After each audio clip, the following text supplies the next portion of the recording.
আজ এত হত্যা পেতে আজ লক্ষ্মীন্দরের সবার মাঝে স্বীকার করলেন আমি তার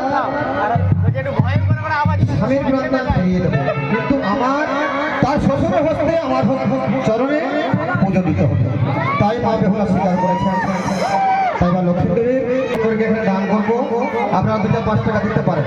মায়েরা হ্যালো, মায়েরা 2-5 টাকা করে দেবেন, সবাই 2-5 টাকা করে দেন। মায়েরা আসবেন, লক্ষ্মীন্দরের বাংলার সঙ্গে 2-5 টাকা করে দেবেন।